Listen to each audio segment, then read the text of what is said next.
A todos y gracias por acompañarnos en esta mesa redonda esta tarde que la vamos a dedicar a la nueva realidad de los niños y adolescentes con TEA y qué hacer en casa. Como sabéis todos vosotros, todos los que nos estáis acompañando, al otro lado de las cámaras estamos en la sede de la Fundación Querer y esta mesa redonda se lleva a cabo gracias a Neurasfarm. Y como sabemos que estáis muchos ahí al otro lado de las cámaras, a mí me gustaría empezar ya presentándoos a quiénes son los compañeros de esta charla que nos va a ayudar a entender un poquito más qué hacer con nuestros hijos dentro del entorno del espectro autista y cómo ayudarles a superar la pandemia del coronavirus que a todos nos ha afectado de forma directa, pero que a estos niños y a estos adolescentes probablemente mucho más. Así que de izquierda a derecha, ya sin perder el tiempo, os presento a la doctora María Carnicer Castaño. Ella es psiquiatra infanto-juvenil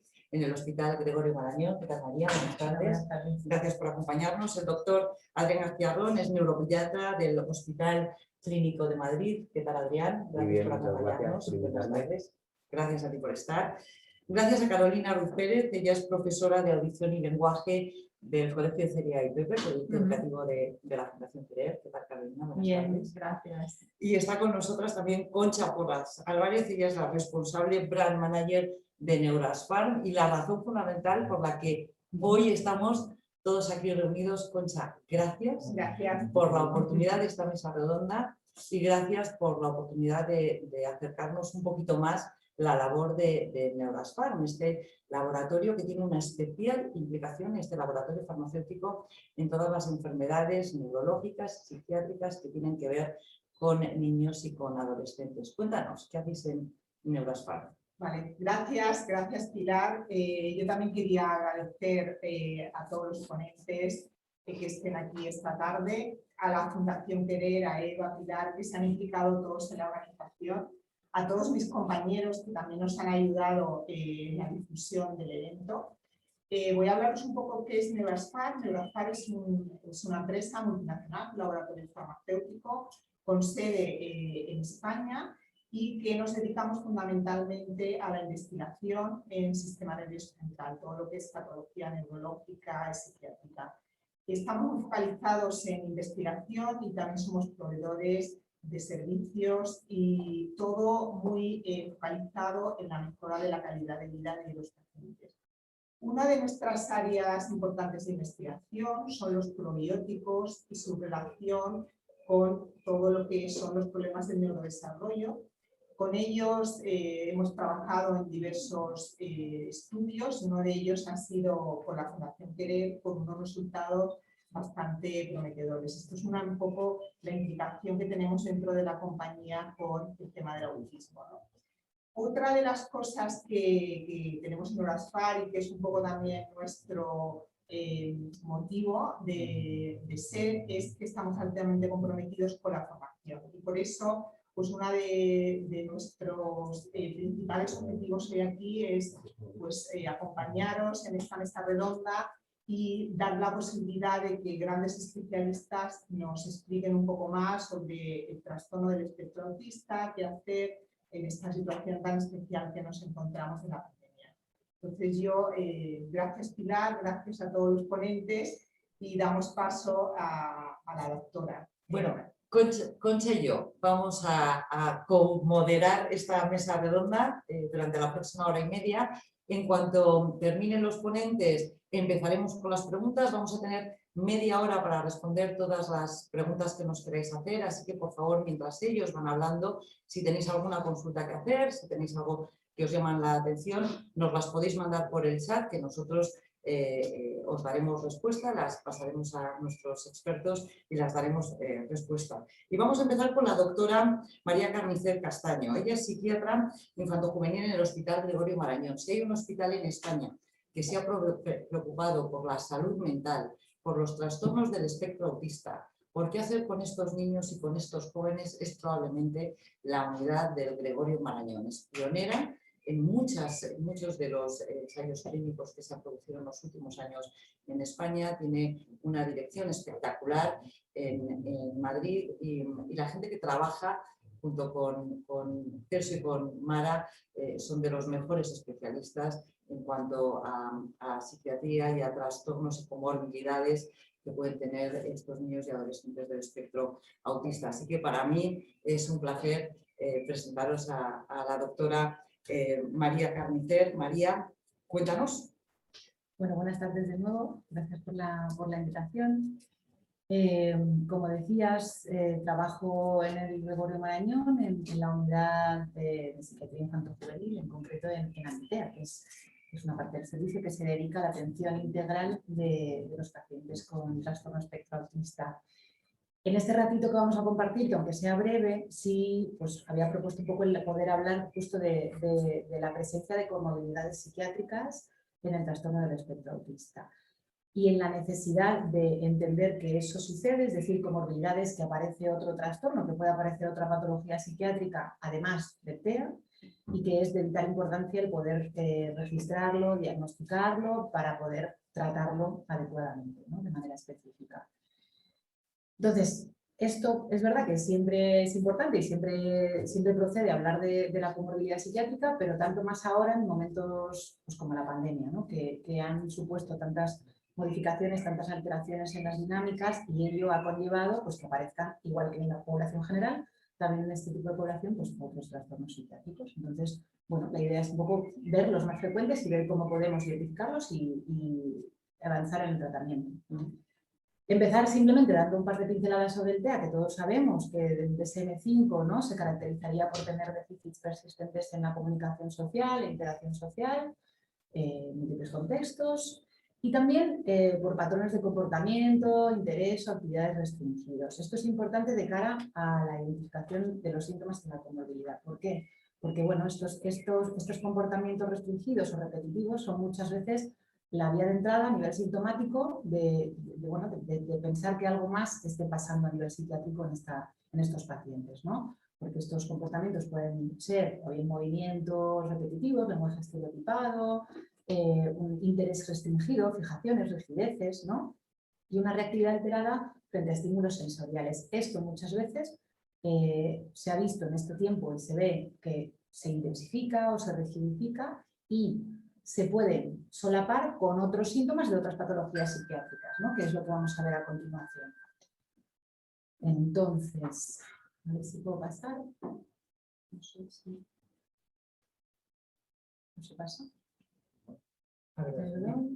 Ahora, sí, perdón. Sí, Perdón, para pasar. Hablando un poco en el TEA, lo que es, bueno, en general, lo que es la comorbilidad, sería la coexistencia de más de un trastorno, que sería un trastorno independiente etiológicamente de otro y que se solaparía con él.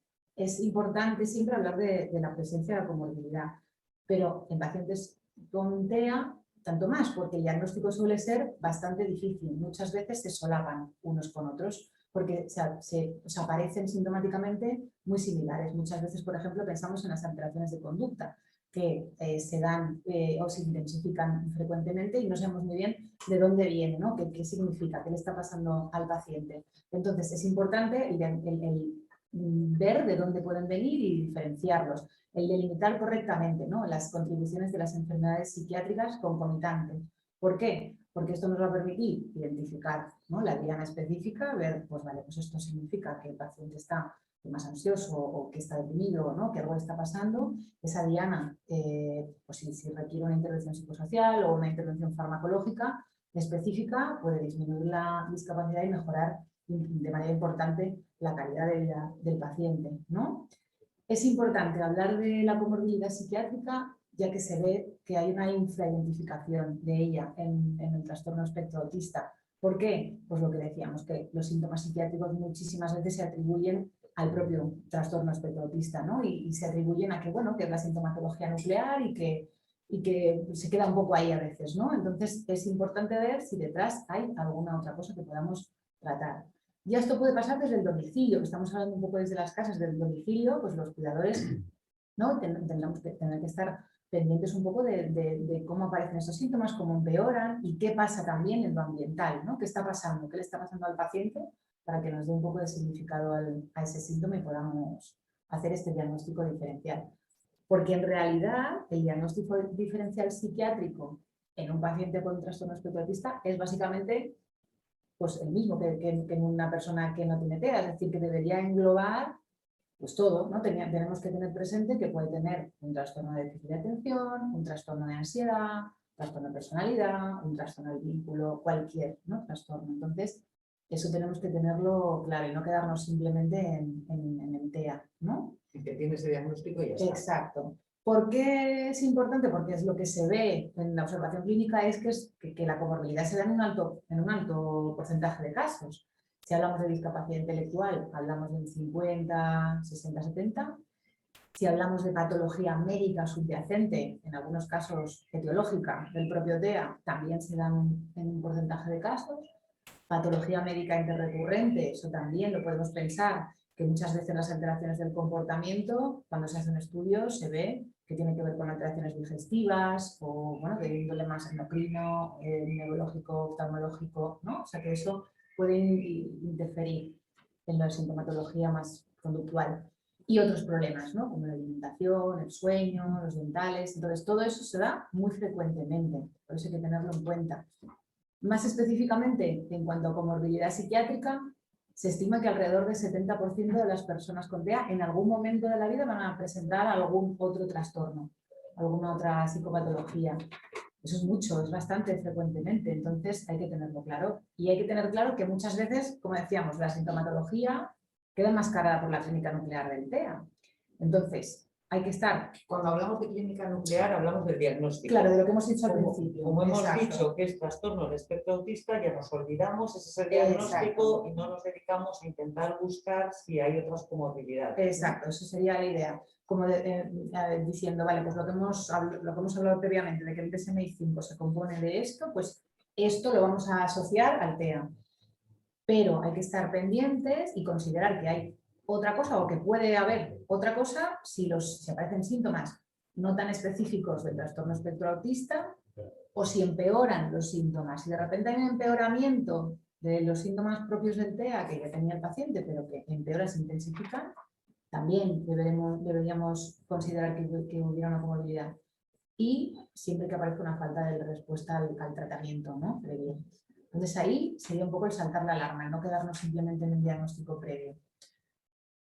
Es importante hablar de ello porque en los pacientes con TEA la exploración es muchas veces más difícil, ¿no? El explorar a un paciente con trastorno espectro autista y poder hacer un diagnóstico concreto, pues es más difícil porque tiene manifestaciones clínicas a veces atípicas, porque hay dificultades de introspección o de reconocimiento de las emociones, entonces ¿no? Se dificulta también la comunicación verbal y la no verbal, hay respuestas estereotipadas y hay limitaciones en los instrumentos de evaluación que normalmente aplicamos a personas sin TEA. Entonces, de repente, a veces, pues bueno, la exploración resulta más difícil el verlo por parte de los profesionales.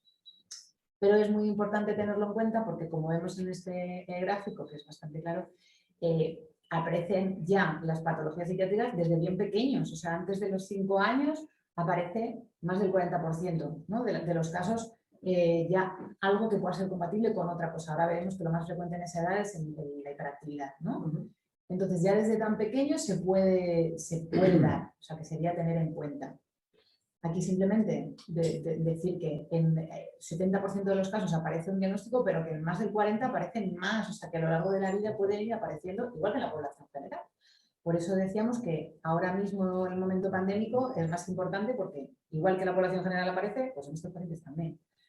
Esto lo que nos cuenta es que en los más pequeños aparece la hiperactividad y temas del espectro obsesivo y a medida que van creciendo, los adolescentes por ejemplo, aparece la ansiedad y los episodios depresivos, ¿no? Entonces, pues para tenerlo en cuenta. De esos son de los que vamos a hablar en este pequeño rato, ¿vale? De los que son los más frecuentes.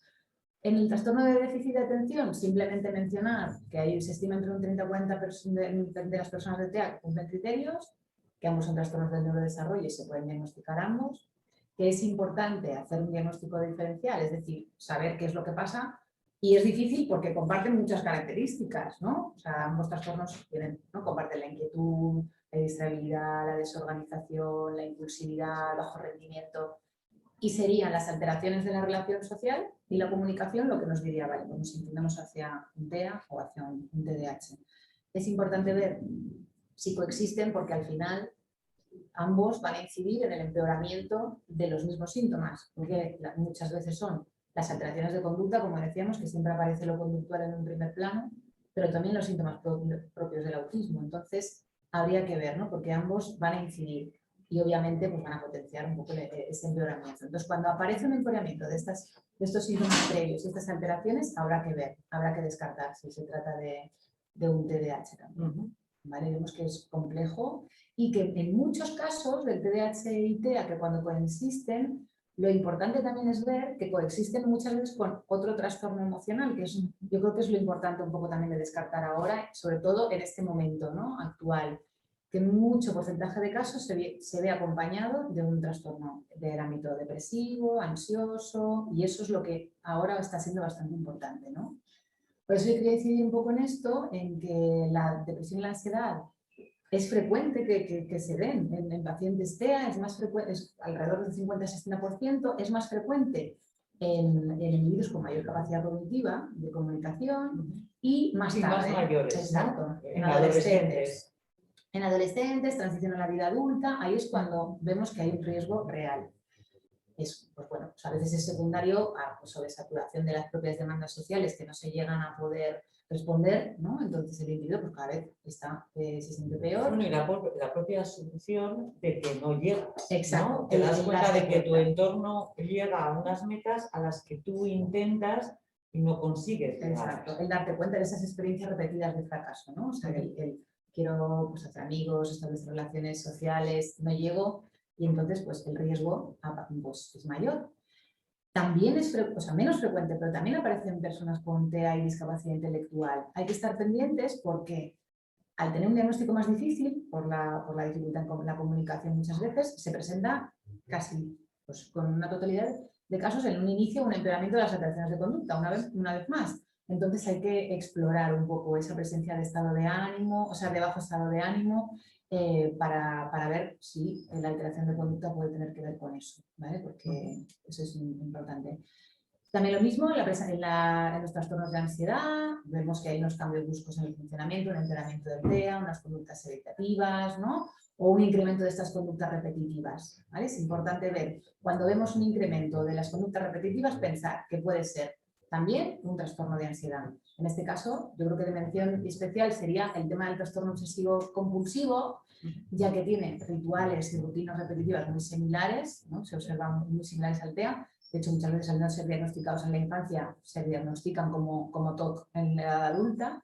Pero es importante hacer la distinción entre los comportamientos repetitivos del TOC y del TEA. ¿Por qué? Porque cualitativamente son diferentes. Cuando se explora, cuando se pregunta al paciente, se ve que el TOC tiene unos rituales egohistóricos, eso es que los pensamientos y los comportamientos son considerados como irracionales, ¿no? Que los pacientes tratan de resistirse a ellos, que no entienden por qué los hacen, ¿no? Se ven en rituales que no comprenden porque tienen una base de ansiedad y esos rituales se utilizan para calmarla. En cambio, en el TEA, los rituales pues, pueden resultar placenteros, ¿no? Los pacientes pueden incluso reaccionar agresivamente si se les impide, o sea, sería un poco, ¿no? El ver. Es importante hacer esta distinción porque obviamente el tratamiento del TOC es súper específico y haría falta de verlo, ¿no?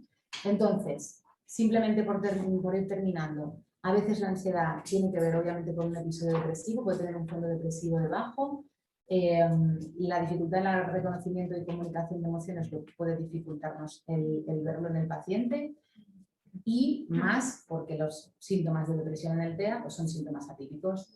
A veces un aumento de la irritabilidad o de la agresividad, de las autolesiones, ¿no? De los incrementos de conductas repetitivas, una agitación o una inhibición.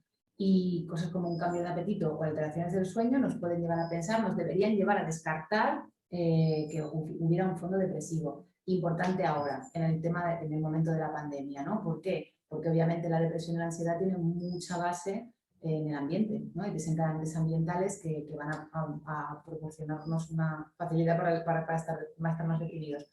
Simplemente cambios en el entorno, faltas de estructura, imprevistos, transiciones, como ahora mismo, ¿no? Que pasan, ¿no? Hay tanta incertidumbre, tantos cambios en los centros escolares, justamente, en los modelos de clase, ¿no? Un poco Todo esto, el estrés crónico por demandas diarias en un entorno poco adaptado, muchas veces también, eso nos va a hacer pensar o nos debería hacer pensar en que podría haber un fondo depresivo o ansioso en la conducta. Si pasa todo esto, María, contactar con el psiquiatra del niño. Claro, entonces un poco la idea es que lo importante Si es se detecta. registrarlo y de mandar atención y de mandar a consultar.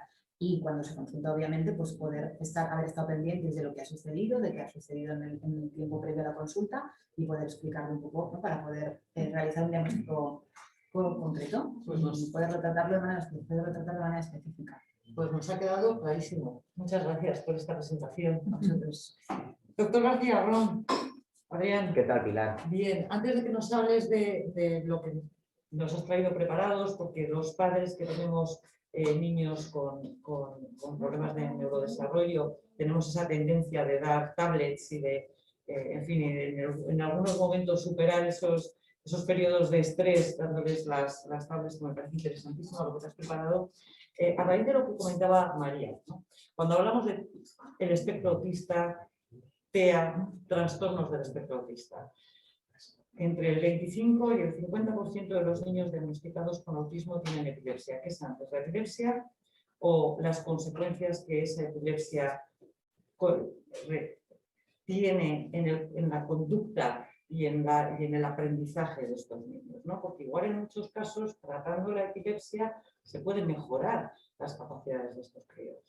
Bueno, pues es buena pregunta. Lo que pasa es que es difícil de responderte porque algunos debutan con una epilepsia en las primeras meses de vida, por así decirlo, y después condiciona un trastorno de neurodesarrollo similar a un trastorno del espectro autista, que generalmente son las encefalopatías epilépticas, ¿no?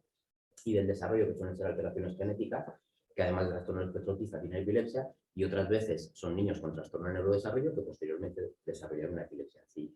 Entonces yo creo que aquí el problema fundamental es la causa principal del trastorno. Es decir, cuando la causa principal es la epilepsia, y por tanto estamos hablando de una encefalopatía epiléptica, evidentemente el tratamiento tiene connotaciones de cara al tratamiento, porque supuestamente un tratamiento agresivo de la epilepsia mejoraría el neurodesarrollo. El problema es el caso de las encefalopatías epilépticas y del desarrollo, en las cuales tú tienes una base genética o una alteración genética que condiciona ambas cosas y probablemente el resultado o el pronóstico final va a ser independiente, por desgracia, de la epilepsia. Entonces muchas veces debutan con crisis súper refractarias en los primeros meses o años de la vida y posteriormente las crisis incluso cesan con poquísimos tratamientos y sin embargo las alteraciones neurocognitivas y conductuales persisten. Con lo cual yo creo que aquí el problema fundamental está en la base o en la causa final del diagnóstico. Evidentemente es lo que te digo, si una vez que aparece la epilepsia aparece una regresión, evidentemente si tú controlas la epilepsia probablemente tu pronóstico neurocognitivo pues al final pues será mejor que si lo otro apareció antes, por así decirlo, y van de forma independiente, ¿no? Es un lujo tenerte con nosotros esta tarde. El clínico y tú especialmente eres referente en este país en tratar a niños con epilepsias refractarias que tienen esas comorbilidades con el trastorno del espectro autista. Esta tarde nos vas a hablar en este ambiente de pandemia en el que todos hemos estado confinados. Los niños con estas patologías lo han pasado especialmente mal. No solo ellos, sino también sus padres, ¿no? Cuando hablábamos de la educación a distancia, la educación digital y cómo ayudar a estos niños, lo cierto es que si para un niño neurotípico el tener que estudiar desde casa podía ralentizar su aprendizaje, en los niños con problemas de neurodesarrollo, en muchísimas ocasiones lo que hemos visto ha sido regresiones. Es decir, que en vez de mantener ya siquiera ritmo, han ido más atrás, ¿no? Y aún así los padres no sabíamos muy bien cómo ayudar y es esta cosa de vamos a entretenerle ya después de 6 horas que no sabemos cómo abordar la situación. Cuéntanos, ¿qué hemos hecho bien, qué hemos hecho mal y qué deberíamos hacer a partir de ahora? Bueno, pues nada, espero intentar sacar algunas dudas. Porque no se va a poner la charla ahí, ¿o qué? ¿Así, en serio? Sí. Bueno, pues nada. Entonces esto me sobra, ¿no? ¿Esto lo uso y voy cambiando ahí? Bueno. Bueno, pues nada, entonces lo primero agradecerte nuevamente que me hayáis invitado y lo segundo agradeceros que me hayáis dejado elegir el tema, ¿no? Porque yo creo que la otra pandemia que hemos tenido aparte del COVID es pues el abuso brutal que hemos tenido en medios audiovisuales, no solo los adultos, sino sobre todo los niños, ¿no? Y cuyas consecuencias pues estamos viendo ahora, ¿no? Entonces he intentado pues hacer una ponencia que sea un poco práctica, porque también no sé muy bien el público al que va dirigido y a veces es más difícil, ¿no?, orientar a los profesionales, padres, etcétera. Pero bueno, yo creo que a todos los que tenemos hijos pues nos puede ser bastante interesante pues tener conocimientos acerca de un uso responsable de las pantallas, ¿no?, que actualmente Para pues, todos, para todos, neurotípicos y neurodivergentes. efectivamente. Es decir, ahora pues es que es una epidemia, ¿no? Y yo creo que lo estamos usando mal y que esto está teniendo consecuencias en el neurodesarrollo de los niños, ¿no? Entonces, bueno, yo voy a dar mi versión de los hechos, ¿no? Y para eso, pues lo primero es presentar lo que es, voy a pasar porque todavía está la otra charla, a lo que es la generación actual, ¿no?, que es lo que llamamos la generación T, ¿no?, que viene de touch o de táctil, ¿no? Y que son estos niños que han nacido de 2010 en adelante, ¿no? Y cuya característica fundamental es que son pues 100% tecnológicos, ¿no? Y que se caracterizan pues por varias rasgos de personalidad, que es la instantaneidad, ¿no? Son niños demandantes que lo quieren todo para allá, que están hiperconectados con los amigos, con todas sus aficiones y que parece que nacen moviendo el dedo. Efectivamente, y que además es todo velocidad. Es decir, cuando tú ves manejar a un niño chiquitito una pantalla digital, pues si os dais cuenta es incapaz de esperar a que termine un vídeo, ¿no?, sino que continuamente está pasando uno, otro.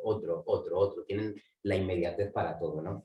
Y eso pues marca un poco pues todo lo que estamos viendo en la actualidad, ¿no? De luego las conductas posteriores, ¿no?, de lo demandantes que son, sus rabietas, sus exigencias, es decir, todo es para allá, todo requiere gratificación inmediata, ¿no?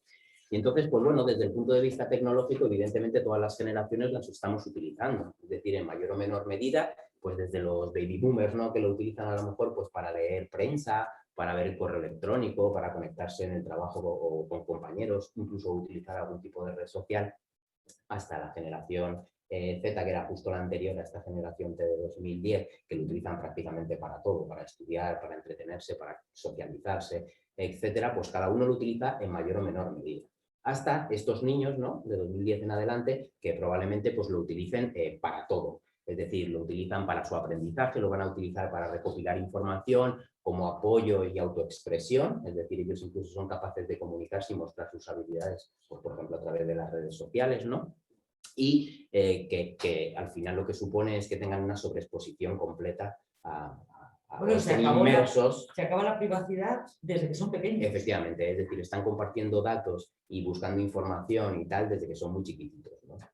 Incluso pues educados por los padres, ¿no?, que somos los primeros que compartimos toda la información de nuestros hijos, fotos, etcétera, en redes sociales, pues prácticamente incluso desde el paritorio, ¿no?, desde que nacen ya te haces la foto y la cuelgas en el Facebook, ¿no? Entonces, pues bueno, se han educado en esa generación, ¿no? Y el problema es que también el tipo de medio audiovisual que están utilizando pues ha cambiado de una manera brutal, ¿no? Antiguamente pues teníamos medios también, como podía ser la radio, la televisión y el periódico, pero no salíamos de allí, ¿no? Y ahora pues la situación es que los medios son completamente portátiles, entonces tienen un uso de pantalla digital que pueden llevar en el bolsillo y tener acceso a todo lo que quieran, desde información para estudiar, aprender, comunicarse, etcétera, hasta videojuegos, correo, ver canales de YouTube, es decir, tienen todo al alcance de la mano en un momento en cualquier sitio, ¿no?, en cualquier punto de España, con lo cual pues al final van a hacer un uso recurrente y en cualquier momento sin ningún tipo de limitación si no ponemos ningún filtro, ¿no? Entonces, cuando vemos los datos de los distintos estudios que han analizado pues, el tiempo en pantallas en los niños, pues es como para echarse las manos a la cabeza, ¿no? Porque lo que vemos en todos los países del mundo, no solo en España, sino a nivel global en todos los continentes, es que el uso de pantallas cada vez es más precoz y más intenso. Y el número de horas de exposición a los distintos medios audiovisuales, pues incluso en niños por debajo de los 2 años superan las 2 horas al día, ¿no? Y eso pues es algo catastrófico, ¿no?, como luego os intentaré explicar. No, es imposible que pongamos la charla ahí porque queda súper mal que baje la cabeza. Pero se te está viendo, para ver el se horno. está viendo la charla. No, lo digo porque algunas diapositivas es imprescindible leerlo por verlo y yo lo prefiero porque al final si no me obliga como a bajar la cabeza, ¿no?, y queda como horroroso. Entonces, si se puede poner, lo agradezco porque así veo bien los datos y puedo decir pues la cantidad de las horas, ¿no?, sin inventármelo, ¿no? Entonces, fijaos, pues estamos hablando de que prácticamente el 90% de los niños por debajo de los 2 años pues van a utilizar medios audiovisuales y llegamos hasta 25 o 26 horas de pantalla a la semana, lo cual pues es una barbaridad, ¿no? Y claro, el tema es cómo está repercutiendo estas pantallas, ¿no?, en distintos ámbitos, no solamente desde el punto de vista del neurodesarrollo, ¿no?, sino a nivel físico, cognitivo, emocional, social.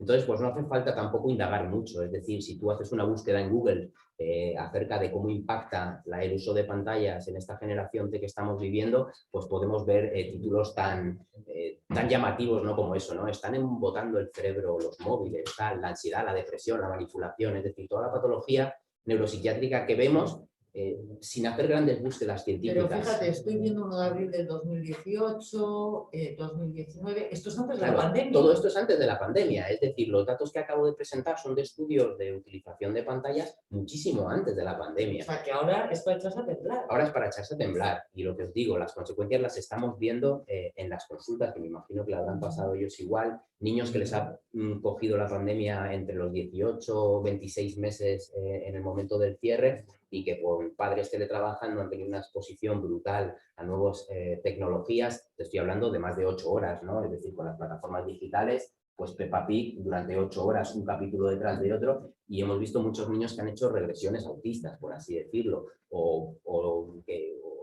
no sé si decirlo regresión autista, porque es verdad que hay muchos que luego han mejorado cuando les has quitado los audiovisuales, ¿no? Pero sí lo que podríamos denominar como un síndrome de sobreexposición precoz a pantallas, ¿no?, que han hecho habilidades lingüísticas pobres, problemas sociocomunicativos, etcétera. Es decir, que eso es una realidad. Evidentemente es muy difícil demostrarlo como factor ambiental desencadenante de patología, pero es una realidad que vemos en la práctica clínica diaria, los que hacemos clínica, ¿no?, en los hospitales.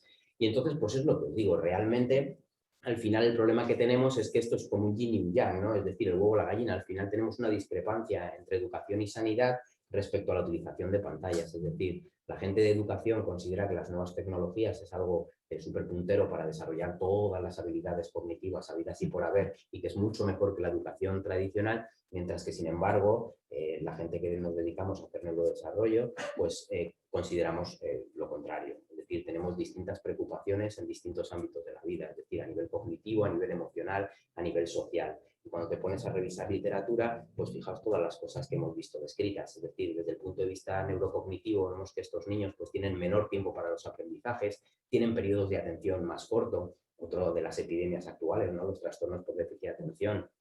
Es brutal el aumento de prevalencia que hemos tenido, y ya no es que se lo invente la industria farmacéutica, es que es una realidad, ¿no? Y hay muchos factores que lo pueden desencadenar, entre ellos esto, ¿no? Y además, el uso abusivo de pantallas pues va a disminuir el contexto para hacer interacciones verbales, resolución de problemas de vida cotidiana, desarrollar la creatividad del niño, ¿no? El niño tiene que aburrirse y hacer un juego no estructurado, libre, en el cual sea capaz de desarrollar todas sus capacidades, ¿no? Desde el punto de vista emocional, adicciones, depresión, estar expuesto a contenido inapropiado desde edades muy tempranas, que a lo mejor no saben gestionar lo que están viendo, y luego encima les estamos metiendo un marketing continuo. Es decir, un niño está viendo YouTube Kids, por ejemplo, que es lo que ven todos los padres, y lo tengo pues con múltiples filtros para que no se metan de lo que tú quieras. Es parental. Efectivamente, pero todo eso al final están continuamente entre una cosa y otra metiéndote contenido de juegos, de muñecos, de cosas que luego te van a demandar que tú no sabes ni que existen, ¿no? O sea, yo la primera vez que mi hija me pidió un Casimerito, que es un juguete de México, ¿sabes? Y ¿esto qué coño es? ¿Sabes? No sabía ni dónde venía. Claro, lo había visto en el YouTube Kids, ¿no? Y esto es un problema, ¿no? Es decir, se conocen todos los muñecos habidos y por haber, y es porque continuamente están expuestos a un marketing digital que te están metiendo en anuncios repetidos en nuevas tecnologías, ¿no? Y eso, si tienes un niño que ya está en el espectro. Buena pregunta, a eso llegaremos, porque luego me voy a meter en la parte del autismo. Estoy haciendo una presentación a la catástrofe que estamos viviendo con las nuevas tecnologías, ¿no?, y esta generación. Y luego desde el punto de vista social, fijaros, el tema del aislamiento, al final el estar expuesto a pantallas te está disminuyendo el discurso cara a cara, que es lo más productivo desde el punto de vista del neurodesarrollo. Y encima, si ya tenemos en cuenta que pueden estar expuestos a ciberacoso o a depredadores en redes, pues evidentemente esto no tiene ningún beneficio. Si encima, si estás mucho tiempo en pantallas, disminuye tu ejercicio, con lo cual desde el punto de vista cardiovascular a largo plazo, pues más obesidad, peor alimentación, etcétera, con el impacto que tiene esa alimentación en el resto del neurodesarrollo, pues seguimos con el círculo vicioso. Es decir, al final esto no aporta. Si nos ponemos en una báscula los beneficios que te puede aportar las nuevas tecnologías versus los riesgos que tienen, pues probablemente la balanza decante al otro lado, ¿no? En torno a los riesgos. ¿Quiénes son los niños de mayor riesgo? Pues fundamentalmente los más pequeños, ¿no? Es decir, los niños menores de 2 años necesitan una exploración práctica y una integración social con sus cuidadores de confianza para poder desarrollar pues unas buenas habilidades desde el punto de vista cognitivo, lenguaje, motor, socioemocional, etcétera. Y además, por mucho que nos quieran vender que las pantallas son buenas, el aprendizaje temprano siempre va a ser mucho más fácil, mucho más enriquecedor y mucho más eficiente cuando se experimenta en vivo, ¿no? Con una persona en tiempo real y con personas reales, ¿no? Es decir, en el vis a vis es cuando realmente... Jugando con el niño. Efectivamente. Manchándote las manos con el niño. Efectivamente, poniéndote con él, ¿no? Y de una manera libre de contenidos audiovisuales. Uno de los errores que más comete la gente cuando tú tiras retrospectivamente de su uso de pantallas es la televisión de fondo, ¿no? Es decir, el ruido de fondo que tienen su serie puesta favorita en HBO o en Netflix o lo que sea, y el niño está jugando y dice, no, si él está jugando, ya, pero cada vez que juega y ve algo que le llama la atención, levanta la cabeza. Y eso interrumpe. Es decir, está haciendo que no te mantengas atento en una tarea que tú estás haciendo. Con lo cual, es otro de los grandes problemas que nos enfrentamos cuando tenemos esos dispositivos digitales, porque siempre son muy atractivos, más hacia un mundo, pero mucho menos enriquecedores, ¿no? Entonces, claramente, pues tiene una serie de impactos a nivel cognitivo, social, emocional, etcétera, ¿no? Entonces, los riesgos, pues lo que hemos comentado, tiene muchísimos riesgos y es verdad que tienes algunos beneficios. En los niños con trastorno del espectro autista, pues lo que os decía, que es antes el huevo o la gallina. Es verdad que la exposición o la sobreexposición a los medios audiovisuales pues puede estar en relación con un desarrollo de trastornos del neurodesarrollo similares al trastorno del espectro autista, y los niños con trastorno del espectro autista tienen tendencia a hacer abuso de pantallas. Entonces es difícil saber qué es antes o qué es lo que pasa. Lo que está claro es que la prevalencia de los trastornos del espectro autista ha aumentado de manera exponencial y lógicamente debemos de buscar factores ambientales. No solo la dieta o el tema de los probióticos, que está muy en boga actualmente, sino también factores como son los audiovisuales, ¿no? Fijaos lo complejo que es el neurodesarrollo. Yo he intentado resumirlo de una manera gráfica y sencilla, desde tu inteligencia fluida, es decir, aquella genética que tú tienes, hasta la cristalizada, que es aquella a la que llegas, y fijaos todas las cosas que influyen, ya no solo desde el punto de vista de aprendizaje, sino de factores epigenéticos, de oportunidades de tu familia, es decir, de muchas cosas, porque al final todo nuestro aprendizaje sobre una... Vete para atrás, las horas de sueño, ¿no? Todo, sí, pero como me pare no termino, vamos, ni de broma. Al final tenemos una base genética, pero siempre va a estar neuromodulada por nuestras experiencias sensoriales, ¿vale? Y por un enriquecimiento ambiental. El problema es que si te pilla en un periodo crítico sensible en los cuales tú tienes que desarrollar pues, tu lenguaje, tus habilidades sociales, y ahí hay un impacto determinado, como pueda ser una sobreexposición a pantallas, una mala dieta, una desnutrición, una enfermedad, lógicamente tu neurodesarrollo se va a ver alterado, ¿no? Y si tú buscas literatura incluso prepandémica en las mejores revistas del mundo, como es el JAMA Pediatrics, ¿no? Por ejemplo, pues veis que esto es una gran preocupación, es decir, existe una real asociación entre los trastornos del espectro autista o autism-like, como quieras llamarlo, con un aumento en las horas de pantalla, ¿de acuerdo? Entonces, es fundamental que manejemos este yin y yang, es decir, evidentemente, el tratamiento... Cualquiera, escuchando esa frase, perdón, Adriana, puede pensar, bueno, mi hijo tiene una sintomatología que he escuchado antes a la doctora. Si le quito las pantallas, igual ya se le pasa. Pues es una buena pregunta y una buena afirmación. Pues bueno, a veces en niños de 18 meses que han tenido una sobreexposición y que tienen esa sintomatología y se las quitas del todo, en muchos mejoran, sin duda ninguna, y en muy poco tiempo, hacen progresiones exponenciales. El tema, pues lo que te digo, evidentemente luego, sin embargo, recurrimos a las pantallas para hacer tratamiento de TEA, porque al final es una forma de socialización, de desarrollo del lenguaje, es un poderoso reforzador, es decir, es un juguete muy estimulante que nos puede servir para calmarlo, incluso para trabajar con él, sobre todo si lo hacemos de una manera responsable y compartida.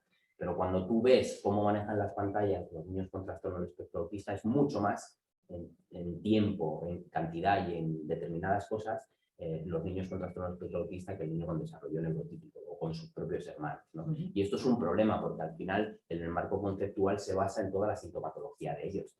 Es decir, ellos tienen un déficit en comunicación social, con las pantallas se comunican mejor, entienden mejor, luego las van a usar más. Tienen intereses restringidos. Si tú puedes elegir tu tema de interés de forma reiterativa, vas a recurrir más a pantallas. Tienen diferencias sensoriales, con lo cual al final con la alta preferencia visual y auditiva que ellos tienen, pues van a resultar mejor por lo audiovisual, ¿no? Un funcionamiento ejecutivo y autocontrol pobre. Con lo cual, al final, todo este sistema de recompensa beneficia que lo sobreutilicen, ¿no? Baja satisfacción en otras actividades, porque en las pantallas ellos tienen el control y entonces satisfacen su deseo completamente, ¿no? Y luego encima relaja el estrés parental cuando están hasta las narices, con lo cual se la dan y ya es perfecto todo. Con lo cual es como el cóctel perfecto o la tormenta perfecta, ¿no? Para que el niño con trastorno del espectro autista haga una sobreutilización de medios audiovisuales. Si lo vamos haciendo por las distintas áreas en las cuales tiene una alteración los niños con trastorno del espectro autista, pues ahí podéis ver esos riesgos potenciales y esos beneficios potenciales, tanto desde el punto de vista de sus alteraciones sociocomunicativas, como su trastorno neurocognitivo y su disfunción a nivel ejecutivo y sus comportamientos restrictivos, que al final lo que va a llevar a cabo es que pues, se produzca pues, un riesgo de mayor adicción, ¿no? Que es lo que vemos con frecuencia en este tipo de niños, ¿no? Y los factores que podemos interpretar desde el punto de vista del propio niño y de los padres para que el niño sobreabuse, ¿no? Y las posibles consecuencias que va a tener, ¿no? Que no las voy a describir porque como esto se graba, cada uno lo puede leer, ¿no? El tema es que al final, en un niño con trastorno del espectro autista, el impacto que van a tener las pantallas y de la cual hay evidencia científica con un montón de literatura bastante bien hecha, ¿no? En esos estudios es que va a aumentar el riesgo de obesidad, va a producir trastornos del sueño, que se van a sumar a los trastornos del sueño que tienen los niños con trastorno del espectro autista, que son extremadamente prevalentes. Mucho mayor riesgo de adicciones, problemas legales, problemas sociales, problemas emocionales y problemas a nivel neurocognitivo. Y mucho cuidado con las redes sociales, ¿vale? Porque el niño con trastorno del espectro autista, por sus particularidades, tienen mayor impulsividad, son más ingenuos desde el punto de vista social y tienen dificultades en cuanto a su juicio y comprensión de los roles sociales. Y esto, pues, los hace vulnerables pues, a depredadores, por ejemplo, o incluso a problemas legales, ¿no? De que publiquen contenidos violentos o sexuales porque alguien se lo pida y eso traiga una serie de implicaciones legales, con lo cual sí a las redes sociales en niños con trastorno del espectro autista, pero siempre con una buena formación en ellas, ¿de acuerdo? Es decir, al final es verdad que los podemos utilizar y tenemos una amplia gama de dispositivos electrónicos que nos ayuda a trabajar su comunicación, su empatía, su habilidad social, su función ejecutiva, su vocabulario, etcétera, pero siempre con una buena educación acerca del tema, ¿no? Entonces, esto sería como una representación gráfica sencilla para padres en los cuales ponemos los problemas que tiene y cómo contrarrestarlos, ¿no? El incremento de uso y su dificultad para desconectarse, pues un temporizador, ¿vale? Menor tiempo para los amigos y actividad física secundaria de las pantallas, pues tenemos que recompensar cuando haga actividad física, ¿vale? Es importantísimo. Su retraso del desarrollo, pues ¿cómo lo podemos contrarrestar? Haciendo que haga un uso adecuado, ¿de acuerdo? Y supervisando el contenido. Usarlo para calmarlo, muy bien, pero siempre con un fin, con unos tiempos que esté todo bastante claro, ¿no? Y luego pues educarle en todos estos contenidos sexuales y de violencia, ¿de acuerdo? Que al final pueden tener ciertas implicaciones legales. Entonces, ¿cómo podemos potenciar este neurodesarrollo y qué mensajes para los padres? Pues mira, saber que todos los niños pasan más tiempo en pantallas, no solo los niños con trastorno del espectro autista, pero está claro que existen diferencias entre los niños con TEA y TEL respecto a su exposición. Cuanto más temprana y más extensa, mucho mayor riesgo de tenerlo, ¿vale? Aunque probablemente exista una relación bidireccional, es decir, eso está claro, no sabemos si antes el huevo o la gallina, eso es así, pero las características cognitivo-conductuales más un contenido adaptado de las pantallas, pues eso, desencadenan una tormenta perfecta para que sobreabuse, ¿vale? Cuanto más tiempo en pantalla, peor lenguaje, peor funcionamiento ejecutivo y peor en teoría de la mente, ¿vale? Aunque no existen unas pautas específicas, tenemos que buscar un equilibrio, ¿vale? Para que el funcionamiento final sea lo más adecuado posible. Y para ello es imprescindible que hagamos una buena formación, ¿vale? Porque las pantallas cada vez van a ser más persuasivas. Entonces debemos más atractivas para el niño. Entonces debemos evitar ese uso problemático porque le va a desplazar de conductas saludables como el sueño, va a interrumpir sus tareas, su rendimiento académico y se puede convertir en algo compulsivo y excesivo.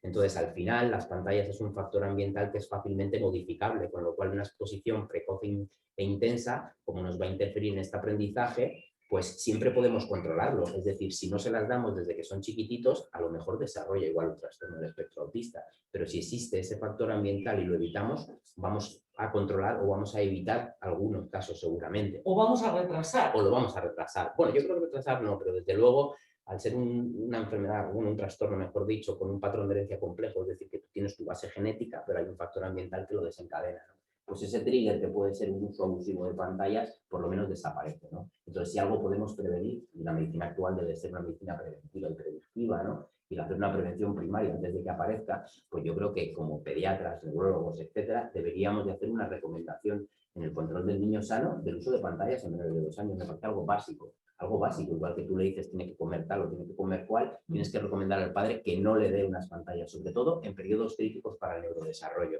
Me parece vital y además es algo que, como siempre pasa, los americanos tienen publicado desde 2010. En un artículo de Pediatrics que actualizaron en 2016 establecieron unas pautas acerca del uso de pantallas y que podéis ver que por debajo de los 2 años prácticamente se desaconsejan del todo.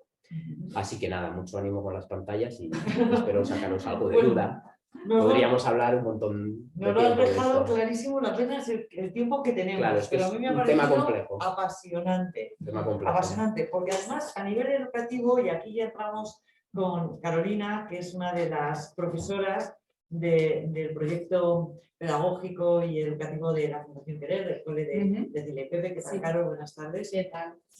Nosotros y vosotros, sobre todo, os habéis enfrentado a no solo niños que tienen problemas de neurodesarrollo y que algunos de ellos están en trastorno del espectro autista, sino a un confinamiento, a cómo ayudar a estos niños y acompañar a estos niños y a sus familias durante todo este periodo, y también a aquellas manías, por llamarlas de alguna manera, que han cogido estos críos durante el tiempo del confinamiento y sus familias, ¿no? Y tú eres experta en todas estas cuestiones, así que ponnos un poquito de luz, dinos cómo se puede acompañar a las familias que tienen esta situación en sus casas, qué se puede hacer, qué no se puede hacer, cómo lo abordamos, cómo lo abordáis vosotros desde el Cole de Celia y Pepe. Pues sí, muchas gracias. Me ha encantado lo que habéis compartido y efectivamente me he visto también muy reflejada en cada una de las ponencias, ¿no? Porque es cierto que, haciendo referencia a la última parte, ¿no?, que tú comentabas, la digitalización está aquí. Pero sí que es cierto que somos conscientes de que esto es muy peligroso y más en niños con las dificultades con las que nosotros trabajamos en el cole de Celia y Pepe, ¿no? Por concretar y hablar de la experiencia que nosotros tenemos aquí. Y precisamente sabiendo que en casa muchas veces hay ese uso, lo que hacemos aquí es precisamente lo contrario. O sea, sabemos que tenemos esos recursos, pero los minimizamos. Los registramos, los repensamos y buscamos el suelo, el compartir, la experiencia, el movimiento, aprender de una manera más global y menos pasiva que lo que al final permiten las pantallas. ¿Qué sucede cuando nos vamos a casa? De repente se cierran los recursos, ¿no? Todos los espacios donde se hace un trabajo específico con nuestros niños con dificultades. En este caso vamos a hablar también de niños que están dentro del espectro autista, pero bueno, os voy a compartir la experiencia general también del cole de Celia y Pepe. Pues nos encontramos que las personas con TEA, los niños, presentan una realidad donde una de las principales dificultades es la regulación, el trabajo hacia la mejora de la autonomía y también el acceso a los aprendizajes de manera global. Por otro lado, nos encontramos a la familia. La familia, su enfoque por cubrir las necesidades básicas, tener un buen clima, ¿no?, para adaptarse a esta realidad. El ocio, ¿qué sucede con el ocio, no? Ese poderse airear y cambiar de espacios, y también la necesidad de sentirse independientes en un momento dado, ¿no? Somos familia, pero también somos, pues, cada uno de los miembros por separado, personas, y todo esto llegamos al contexto de la pandemia y aislamiento, cambio de rutina, teletrabajo y ausencia de apoyos. Eso para todos, tanto para los niños como para el entorno global de la familia. Que es una especie como de cóctel molotov, ¿no? Al que se ha tenido que acostumbrar de repente totalmente, todos. Totalmente. Como profes en nuestro cole, ¿qué hacemos? Porque estamos expuestos a esa situación a nivel personal, con lo cual hay que aterrizarse también uno, gestionar esa parte y decir, bueno, ¿cómo voy a dar respuesta? ¿Cómo voy a ser capaz de asumir yo esta situación? ¿Y cómo voy a poder llegar a las casas? Los padres al final se convierten en nuestros ojos y nuestras manos y esto es complicado porque, bueno, los padres, no son terapeutas. A muchos durante la pandemia nos hubiese encantado certificarles porque es verdad que se han esforzado mucho y ha sido complicado y nosotros hemos intentado llegar a sus casas, ¿no? Pues bueno, sobre todo con ilusión, con mucho esfuerzo y buscando la forma de reinventarnos para cubrir esas necesidades. No solo de aprendizaje, nosotros también nos hemos esforzado en llegar a ellos de otra manera como os vamos a contar. Nuestro principal mensaje hacia las familias como rol de referencia. Los niños sienten la ansiedad no verbal y el estrés de parte de los adultos. Esto mismo que decíamos de aterrízate, ¿no? Para poder llegar, para poder hacer. Hay que estar para poder hacer. Primero nosotros y luego con los niños. No esto que te dicen en el avión, pongas usted primero la mascarilla y luego al niño. Pues lo mismo, ¿no? Tener al niño en casa todo el tiempo requiere de muchísima paciencia. Además, las jornadas escolares son muy amplias, son niños que normalmente además por las tardes tienen más terapias, ¿no? En el día a día, ¿cuánto tiempo de lunes a viernes pasan con su padre y con su madre? Muy poco, una parte muy pequeña de la jornada. Y ya bastante complicado es poder cubrir las necesidades y atender que tienen estos niños en los fines de semana, ¿no? Dentro de las peculiaridades que tienen, ¿no? Entonces, ¿qué sucede? Que al final el mensaje es, vamos a intentar transmitir tranquilidad y protección, ¿vale? Vamos a cubrir esta necesidad emocional que es garantía para el entorno familiar. Si no tenemos eso, el aprendizaje me parece que va a ser bastante complicado. Bueno, el mensaje precisamente respecto al aprendizaje de los niños. Como tú decías, Pilar, se cierran los colegios, se cierran los espacios terapéuticos, también el acceso a las sesiones en hospitales. ¿Se cierran los parques? Se cierran los parques. Bueno, no podíamos salir. Eso ya fue preocupación más tardía, pero sí se cierran los parques. Y entonces, ¿qué pasaba por las cabezas de las familias? Mi hijo... ¿Qué va a pasar con mi hijo? ¿Va a tener un retroceso? Todavía no sabíamos ni siquiera al principio si eso podía pasar en algunos casos, pero ya era una preocupación, bueno, no solo de las familias, por supuesto, de nosotros. ¿Qué decíamos, no? Importante como equipo y también para que las familias lo comprendieran. Concretar objetivos de trabajo siendo realistas con el propio contexto de cada familia.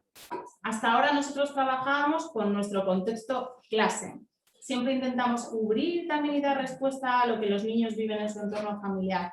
Pero en este momento es que su clase era su casa. Nos teníamos que trasladar de allí de alguna manera, ¿no? Sin ser intrusivos, pero éramos una vía de apoyo, ¿no? Para todo el entorno. Priorizar el establecimiento de estructura y rutina.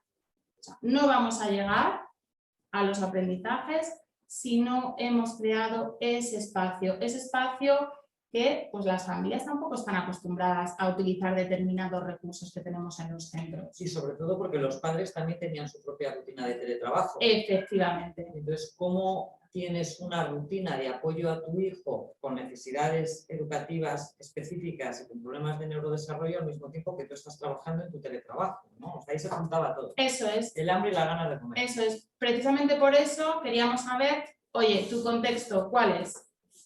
No te voy a plantear retos que no sean realistas en los que tú a día de hoy no puedas acompañar a tu hijo, porque tu hijo no va a acceder solo y eso es una realidad.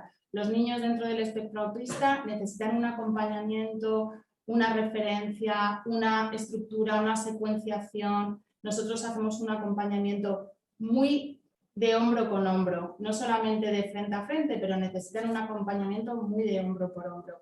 Y eso los padres han tenido que aprender a hacerlo, ¿vale? El compromiso. ¿Por qué pongo compromiso? Porque nosotros elaboramos programaciones absolutamente individuales a la realidad de cada niño, de cada familia. Imaginaros el esfuerzo.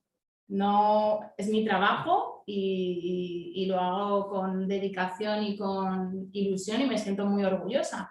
Pero en una situación como esa fue reinventarse en tiempo récord y dar respuesta, pues por lo menos lo mejor que podíamos con lo que también teníamos cada uno en casa, ¿no? Que cuanto menos la creatividad. Los bolsillos estaban llenos. El compromiso, ¿por qué? Porque si nosotros elaboramos un programa individual para alcanzar unos objetivos con el niño y los padres son los ojos y las manos y necesitamos ese acompañamiento, si no se comprometen, ¿cómo vamos a medir luego los resultados? ¿No? Entonces, bueno, no pasa nada, si nos comprometemos con un objetivo, pues con un objetivo. Si somos capaces, porque la realidad nos lo permite, 3, pues 3, pero bueno, poco a poco, pero siempre con un compromiso. Avanzar en funcionalidad y generalización en el uso de contenidos ya aprendidos. A ver, esto tiene que ver también con lo que decía Pilar. Claro, retroceso, pues no queremos retroceso, pero también es el contexto ideal para incorporar nuevos contenidos, nuevos aprendizajes. Bueno, vamos a darnos un margen. Por lo menos, ya que el contexto no es el ideal, vamos a garantizar que los niños mantengan, refuercen y generalicen. Algo que otras veces es mucho más difícil llevarlo al contexto, bueno, pues vamos a ver la parte positiva. Tenemos la posibilidad de llegar, ¿no?, a ese espacio que es la familia, que ya hemos visto que creo que al final ha sido algo positivo, ¿no?, en beneficio de la relación cole-casa. Y ya veríamos si se podría ir aumentando el contenido progresivamente.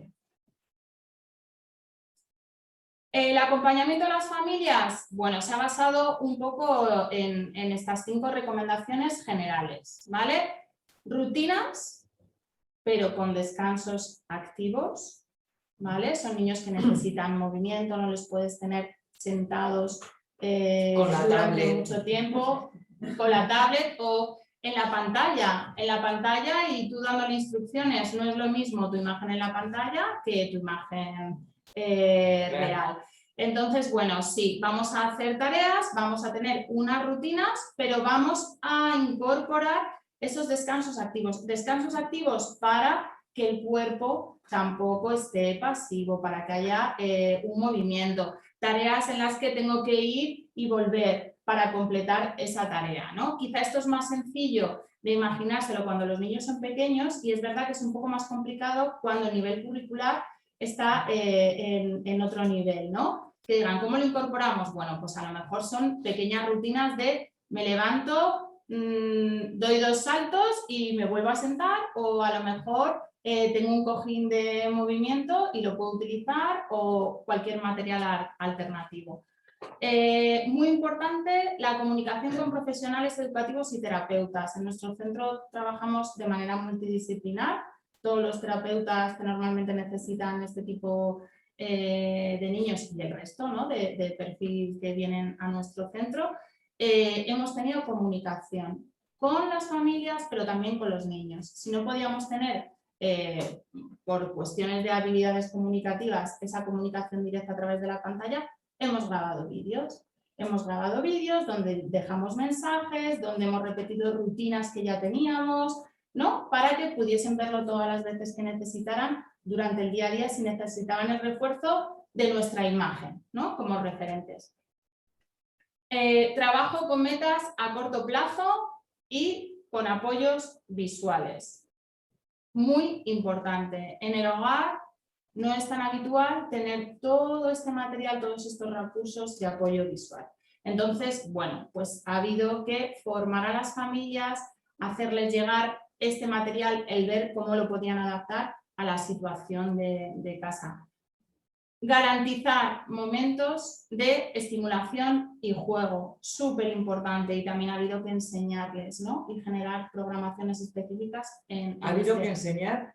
a los padres A los jugar con padres. sus hijos. Eso es. Porque estábamos acostumbrados a que los hijos ya venían al colegio y en el cole hacían todo, ¿no? Eso es. Y ahora había que jugar con sus hijos. Sí, sí. Y bueno, es que no es sencillo. No es sencillo porque si nos imaginamos, como hemos vivido todos, la situación en el día a día, pues llegar a todo es imposible. Por eso, dentro de este planning, decíamos, este es el planning, venga, ¿cómo lo podemos garantizar o con qué nos comprometemos hoy?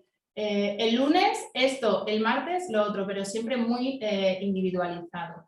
Y luego también la incorporación de esta estructura de trabajo en torno a la autonomía, ¿no? Tareas de cuidado personal, participación también en las del hogar, y como también en las actividades de juego. Sabemos que los niños dentro del espectro autista tienen más dificultades para lograr un juego libre, no estructurado, que decías, bueno, pues también han sido recursos como garantizar con materiales TICS que hemos ido elaborando, con lo que ellos sobre todo podían encontrar en casa, ¿vale? También cuál era el acceso al material, ¿no? Que tenían, que se podía comprar, dónde, ¿no? Bueno, pues hemos intentado programar sobre lo que ellos tenían en su ambiente cotidiano.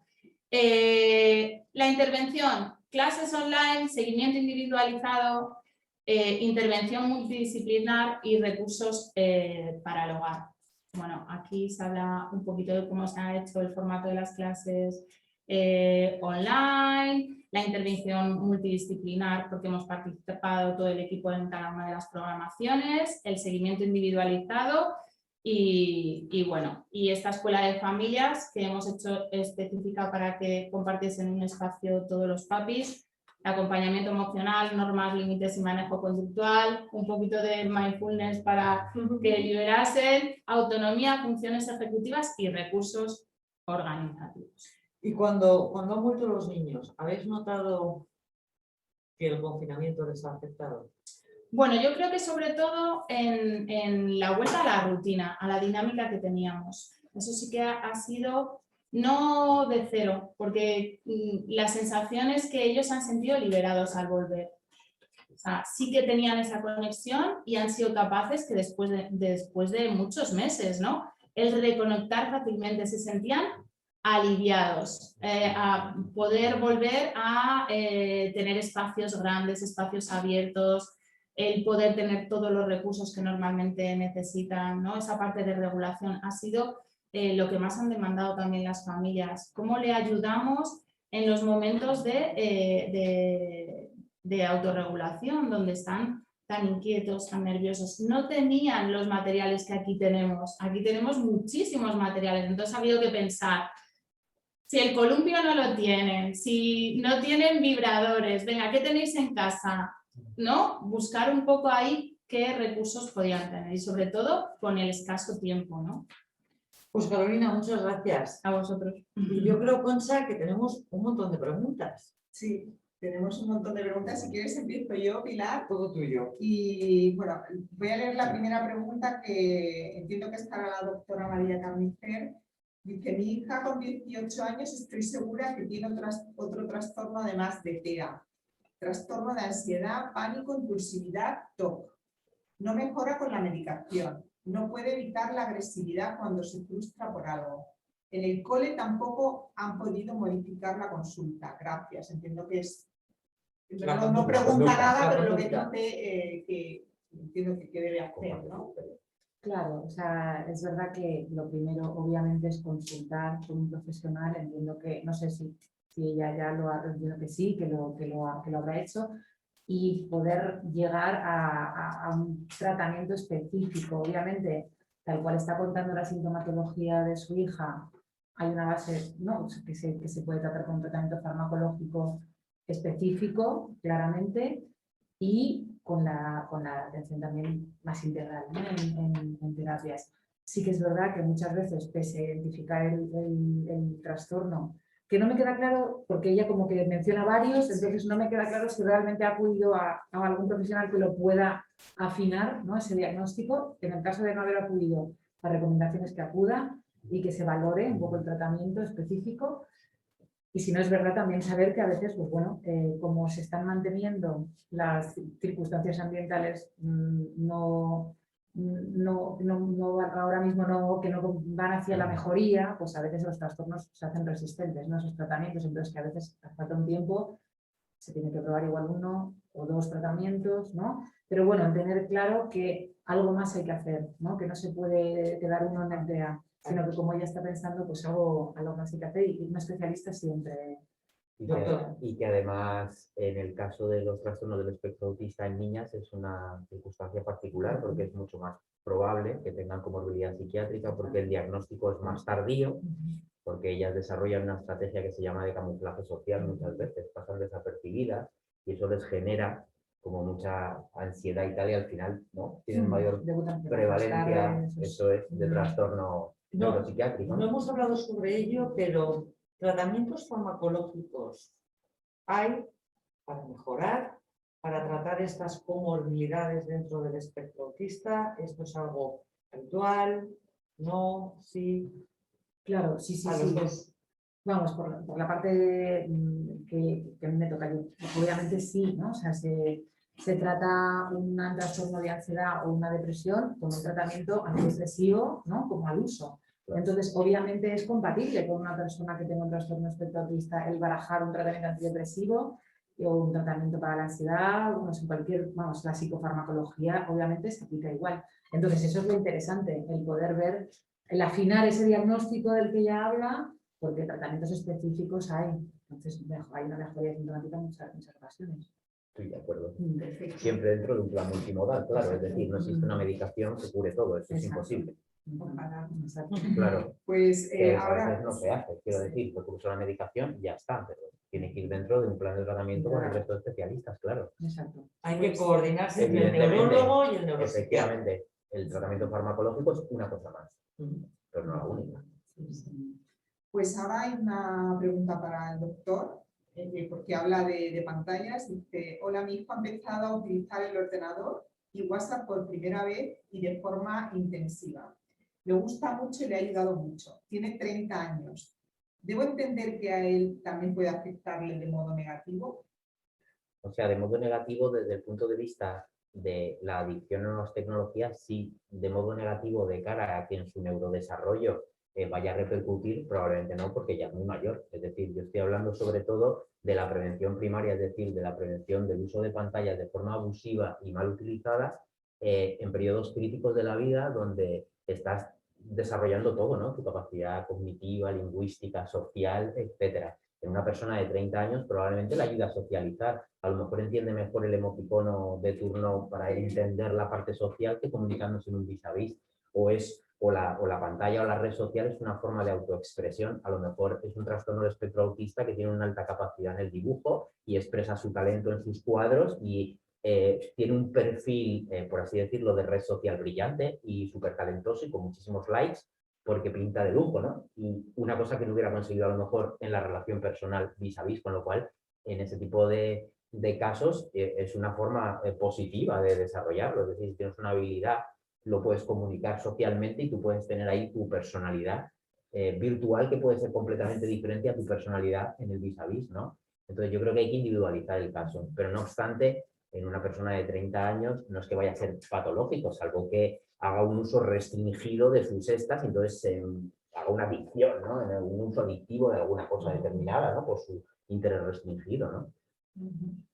Vale, pues muchas gracias.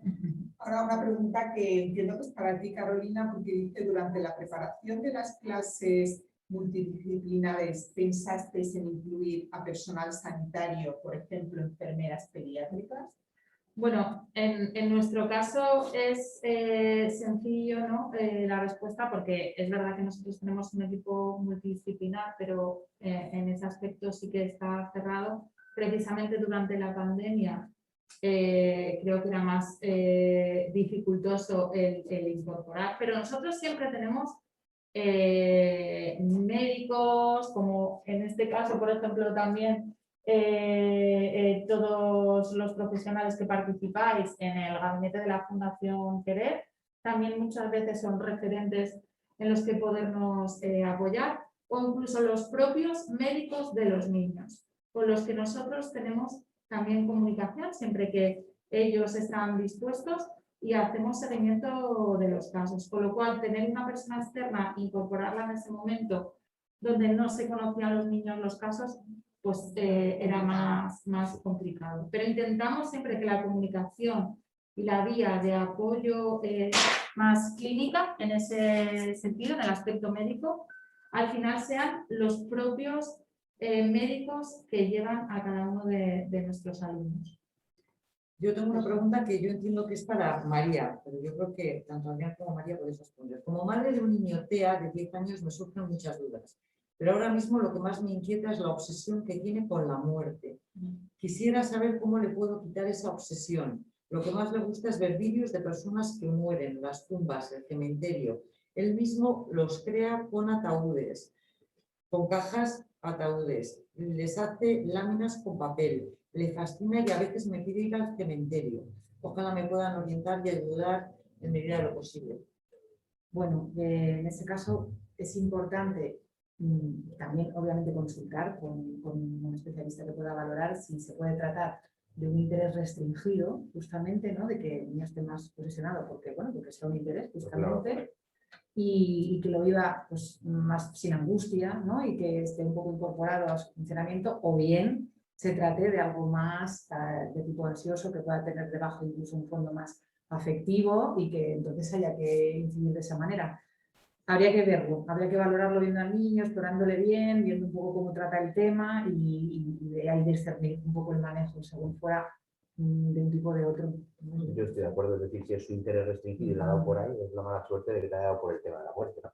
Claro. Si el tema de la muerte le crea ansiedad porque le preocupa ese tipo de cosas, entonces es distinto, entonces hay que buscar la causa que lo produce, ¿no? Pero puede ser que sea su interés restringido, como te da por la música, el dibujo, los dinosaurios. Y que no tenga ningún peligro. No, claro. Me gusta eso. Y ya sé qué vas a hacer. Pues trabajarlo no para que varíe, pero como si lo hubiera dado por los dinosaurios y le cambias de contenido a otra cosa.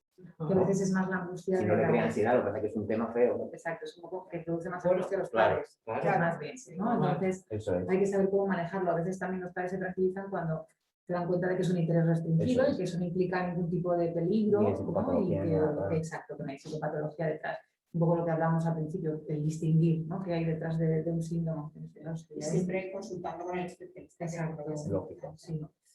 Y yo tengo aquí otra pregunta, es que hay muchísimas, pero bueno, hasta que el tiempo nos dé, ¿no? Hay una pregunta que puede ser para cualquiera de vosotros dos, que mi hijo tiene 9 años, diagnosticado de TEA y siempre ha tenido problemas para conciliar el sueño. Entiendo que es prevalente, ¿no? Y que le aconsejaría a esta madre o padre que... Pues es una epidemia, o sea, de hecho el trastorno del sueño en niños con trastorno del espectro autista se considera un trastorno orgánico, es decir, que el propio trastorno del espectro autista generalmente va a cursar con trastorno del sueño.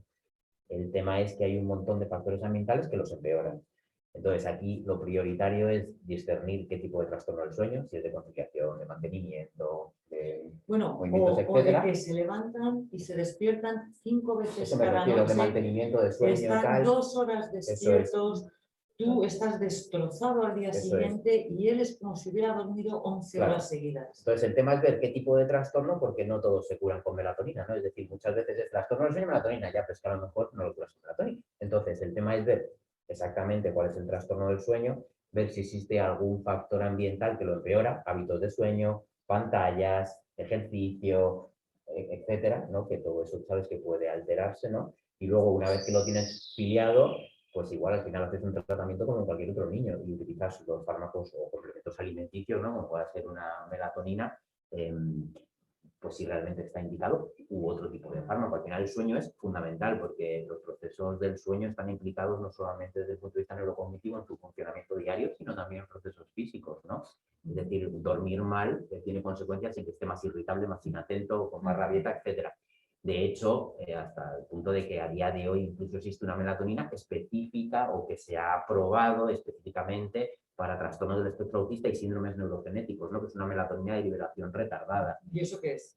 Melatonina de liberación retardada, el nombre comercial es Lenito, y entonces es una melatonina Retardadas que va poquito a retardada. poco Es durante la que, noche. claro, las melatoninas que actualmente utilizamos o que tienen acceso y que se usan de forma indiscriminada son complementos alimenticios, ¿no? Que al final tú compras sin receta, tomas una cantidad, hace un pico y dura 4 horas, entonces muchos induce el sueño, pero no mantiene, ¿no? Se levantan varias veces, como tú bien dices, ¿no? Entonces, esto es una melatonina de 2 o de 5 miligramos. La diferencia entre complemento alimenticio y fármaco es que a partir de 2 miligramos se considera fármaco, con lo cual la diferencia es que ya tiene que pasar todos los controles de un fármaco, ensayos clínicos aleatorizados, etcétera, etcétera, etcétera, ¿no?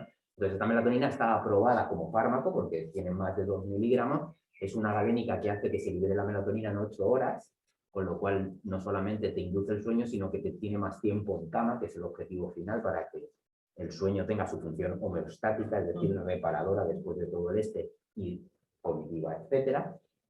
Y supuestamente pues es bastante eficaz, es decir, probablemente más eficaz que las melatoninas de liberación inmediata. Y eso se ha creado porque realmente el trastorno del sueño es algo orgánico en el trastorno del espectro autista. Es decir, más del 70% de los niños con trastorno del espectro autista tienen un trastorno del sueño. Ahora que habláis, perdón un segundo, Concha, pregunta, que habláis del trastorno del sueño, también hay padres que dicen que tienen obsesiones con las comidas y preguntan por microbiota, ¿no? Estamos escuchando durante los últimos años que el estómago es como el segundo cerebro.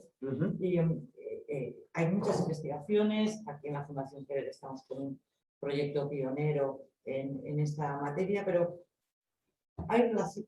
¿Vosotros qué relación veis? ¿Hay que cambiar la alimentación? ¿Cómo se hace con un niño que te dice durante 3 meses que quiere desayunar, como dicen, guisantes y que es imposible cambiarle las pautas de comidas que suelen ser también obsesivas, sobre todo cuando más pequeños son, luego ya después se impresiona? ¿Esto vosotros cómo lo veis? O sea, lo del tema de las características restrictivas en cuanto a tal, muchas veces son los niños más sensoriales, ¿no? A veces tienen preferencias por determinados alimentos. Si lo separamos de lo que es la microbiota, en parte de etiología, por así decirlo, evidentemente es otro tema que está pues, muy de moda, ¿no? Evidentemente el eje intestino-cerebro cada vez es más claro, ¿no? Cada vez hay más estudios que hablan de todo ese tema y de la implicación que tiene la inflamación desde el punto de vista digestivo o su repercusión a nivel neurológico. De ahí a extrapolar que a día de hoy con un probiótico curemos o mejoremos de una manera muy significativa el trastorno del espectro autista, creo que estamos lejos, ¿no? No digo que no pueda avanzar eso. Lo que pienso es que es otro factor ambiental más. Evidentemente los factores dietéticos, las pantallas, el ejercicio, hay tantas cosas que probablemente estén implicadas en este aumento de prevalencia que vemos de trastornos del neurodesarrollo en general, no solamente de esto, ¿no? Pero podemos pensar que mejorar la microbiota intestinal puede tener un efecto. Mi hipótesis sería que eso debería ir dentro de tu prevención primaria, es decir, que si tú, igual que los omega, igual que quitarle la caseína, no sé cuánto, hay millones de cosas de estas que están ahora mismo que se hacen, ¿no? Entonces yo siempre pienso que eso tendría implicación sobre todo en las primeras etapas de la vida como algo preventivo primario, es decir, si hacemos un consumo abusivo de antibióticos, comemos fatal en los primeros años de la vida, pues a lo mejor eso puede ser otro factor ambiental más para que tú, que estás predispuesto genéticamente a desarrollar un trastorno del neurodesarrollo, lo desarrolles. Pero dentro de algo multifactorial. El problema es que no hay una cosa tal. Es decir, pues yo qué sé, es como cuando ves un TDAH que de repente se aflora a la clínica cuando los padres han divorciado. Dicen, no es por el divorcio, no. El divorcio ha sido el trigger que ha disparado que tú desarrolles algo a lo que estás predispuesto. Pues esto es igual. Pues el consumo de omega, lógicamente, pues es bueno. Probablemente, de hecho, se debería recomendar a todas las embarazadas para que tu neurodesarrollo ya intraútero sea mejor. El comer bien con una dieta correcta, que cada vez se hace menos, pues debería hacerse en las primeras etapas de la vida y así sucesivamente. Entonces, a lo mejor una prevención con probióticos en los primeros años, a lo mejor en aquellos predispuestos, sería una cosa más que ayudaría. Una vez que tú ya tienes el trastorno espectro autista florido con 10, 15 años, el hacer ese tratamiento puede mejorar. Puede mejorar. A día de hoy la evidencia todavía es un poco débil como para hacer una recomendación. Igual que quitar el gluten, igual que quitar la caseína, etc. El problema es que los trastornos del espectro autista, como es muy desagradecido desde el punto de vista de los tratamientos, los padres siempre van a buscar aquello que se recomiende o que tal, porque siempre tienen que tener la sensación de que han hecho todo porque esté bien. Entonces, hay mucha información contradictoria de acuerdo a muchas cosas. Bueno, entonces, al final tú el haces de sentimiento todo. de culpa de los padres hablaremos en otra ocasión de la necesidad del neurólogo y del Claro, quiero psiquiatra.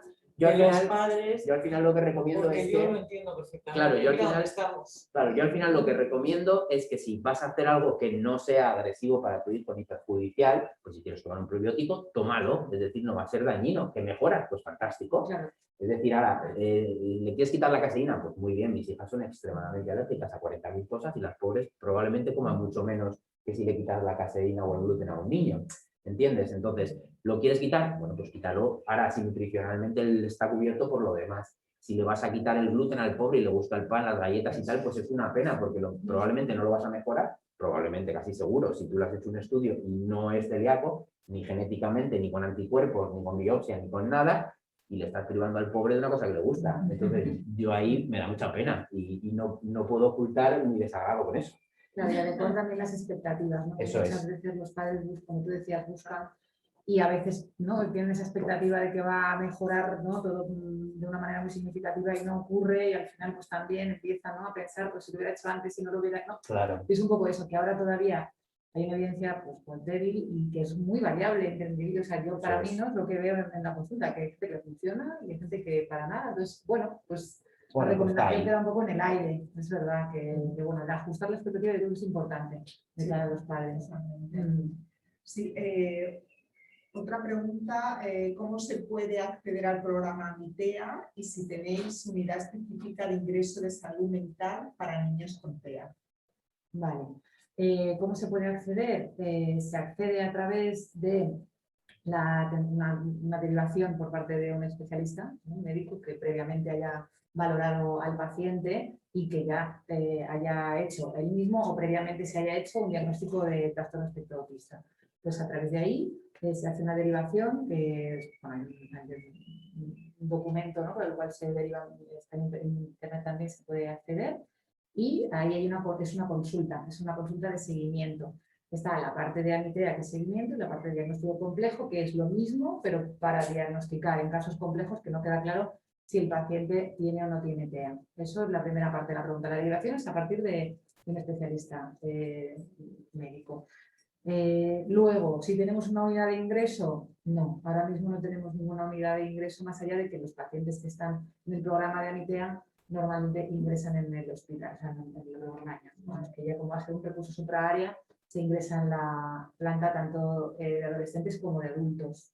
Entonces se ingresaría en el hospital. No hay programa específico para tal, pero es el Perfecto. Gracias. Nos preguntan, doctor, por programas de células madre y proyectos novedosos de experimentación que se están haciendo en otros países. No sé, el tratamiento de estos niños con célula madre.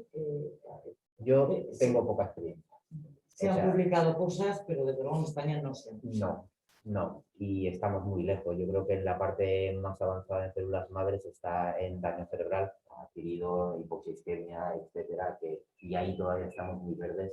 En trastornos de neurodesarrollo creo que nos queda bastante. Yo personalmente tengo poca experiencia y las cosas que he leído han sido más bien anecdóticas, con lo cual puedo responder poco a esta pregunta. Pero a día de hoy igual creo que es una evidencia muy débil y creo que estamos muy lejos porque nos falta por conocer mucho de la base neurobiológica todavía de los trastornos del espectro autista. Probablemente la mayoría de esos son genéticos, entonces la esperanza yo creo que es la terapia génica, es decir, hacer un diagnóstico fino de secundario al tal gen y poder hacer un tratamiento dirigido desde el punto de vista genético. Sin embargo, parece que no hay. O sea, está el gen GRNA2, ¿no? Que es el más famoso. No, el Green2, pero hay muchos más. Es decir, ten en cuenta que el problema de esto es que generalmente la mayor rentabilidad de la genética en los trastornos espectro autista es cuando tienes un trastorno espectro autista sindrómico. Es decir, que no solo tienes un TEA, sino que además asocias más cosas. Discapacidad intelectual, epilepsia, no sé qué. X frágil. Claro, es decir, X frágil ya es una entidad en sí, porque ya es un trastorno genético que además puede asociar TEA, pero tiene un fenotipo particular que tú lo ves, varón, grande, las orejas, tal, una discapacidad límite, un TEA, tal, y lo orientas directamente. De hecho, una de las causas más frecuentes genéticas de discapacidad intelectual, ¿no? Pero tú solo ves y más o menos lo puedes identificar o sospechar, ¿no? De hecho, es una de las primeras pruebas que se pide. Pero ahora hacemos barridos, o bien con Arrays o bien con Exoma, dirigido a búsqueda de los trastornos del espectro autista y buscar la causa, ¿no? Pero la rentabilidad todavía es baja. salvo en aquellos que tienen un TEA sindrómico, es decir, por desgracia, sumando todo, electros, resonancias, genéticas y tal, al final consigues la etiología final de ese trastorno espectro autista en menos del 30 de cada 100 niños. Es decir, todavía estamos lejos de saber la causa definitiva que lo ha producido, con lo cual es difícil hacer un tratamiento final que valga para todos, es complejo eso, ¿no? Nos da tiempo a hacer una última pregunta. La última. Dice una oyente: hola, mi hijo tiene 6 años y las pruebas médicas, encefalograma, resonancias magnéticas, nunca han evidenciado un riesgo específico de padecer epilepsia. ¿Se supone entonces que tiene la misma probabilidad de padecerla que cualquier otra persona, o el hecho de tener TEA siempre implica un riesgo mayor? El hecho de tener TEA implica un riesgo mayor porque casi el 40% puede tener crisis de tipo epiléptico. El tema es que muchas veces la epilepsia en los niños con TEA no es el síntoma príncipe, por así decirlo. Lógicamente también tienes un periodo crítico, es decir, generalmente el desarrollo de la epilepsia en los niños con TEA suelen ser unos años, es decir, a partir de los 5, 6, 7 años, pues probablemente el desarrollo de epilepsia posterior sea más bajo. Por así decirlo, pero probablemente siempre tenga más riesgo por el propio hecho de tener eso que un niño con un neurodesarrollo típico. Sí que va a tener más riesgo por estadística. Lo que pasa es que es verdad que cuanto más grande, menos riesgo de que aparezca. Perfecto. Y ya la última, doctora, los padres. La salud mental también de los padres. O sea, las estadísticas son tremendas, ¿no? Cuando tienes un niño con trastornos del neurodesarrollo, un niño de condición autista, con cualquiera de estos síndromes o enfermedades de origen genético pero que afectan a la discapacidad intelectual, en un 80% de los progenitores, de los padres, eso termina en separación o en divorcio. ¿Cómo afecta al resto de la familia, a los hermanos? A los hermanos neurotípicos de niños que de repente se llevan toda la atención porque efectivamente necesitan mucho más atención. Desestigmatizar la salud mental también de los padres y decirles que los psiquiatras estáis para dar apoyo a la persona que tiene la condición o el síndrome o la enfermedad y a su entorno. Exacto, sí. Que esto no se aguanta solo, que se necesita ayuda. Sí, hay una sensación de tener que sobrecargarse uno ¿no? de todo tipo de responsabilidades, que eso al final, pues obviamente, se va a resentir la salud mental. Nosotros en consulta yo muchísimas veces, ¿no? Al final se acaba por recomendar que la propia madre, que muchas veces viene, también el padre, puedan acudir y consultar, porque obviamente, como decía antes Carolina, la ansiedad de los adultos también se transmite, ¿no? a los niños. Entonces, bueno, imaginemos ahora en la pandemia cómo ha sido, ¿no? Está tan ansiógeno para todos, ¿no? Todos estos cambios. Obviamente el consultar con un profesional, vamos, es lo que procede por ellos y por sus hijos. Me refiero que es que va a haber un rendimiento muy bueno para el núcleo familiar en global, si no se atiende solamente a los niños, sino que se incluye a los padres, obviamente, en el proceso. O sea, que sí que llegan un poco a cuidarse, ¿no? Por ahí también. Bueno, pues hemos cumplido, son las 7:30. Hay más preguntas, pero creo que no podemos dar cabida. Pero repetiremos, ¿no? Repetiremos, sí, seguro. En fin, daros las gracias, doctora Zorra, Adrián, doctor, García Ron, Carolina, profesora del Colegio LPP, y Concha, gracias por acercarnos esta posibilidad a Neurosfam, por trabajar, por intentar ayudarnos a todos, incluidos los padres histéricos, entre los que yo me encuentro, hiperactivos, que consideran que siempre se puede hacer algo más y que además están acompañados de profesionales que también creen que siempre se puede hacer algo más, ¿no? Aunque los resultados a veces no acompañen, el querer hacer es siempre maravilloso y hay que intentarlo. Seguro. Pues aquí estaremos para apoyaros siempre. Gracias a todos. Y gracias a todos ustedes y a todos vosotros por habernos acompañado durante este rato. Esperamos que hayáis conseguido, en fin, aclarar un poquito más vuestras ideas. Sabéis que tenéis aquí unos profesionales estupendos. Quien quiera hacernos preguntas, ellos responderán después. Y, en fin, hasta la próxima. Concha. Gracias a todos. Gracias.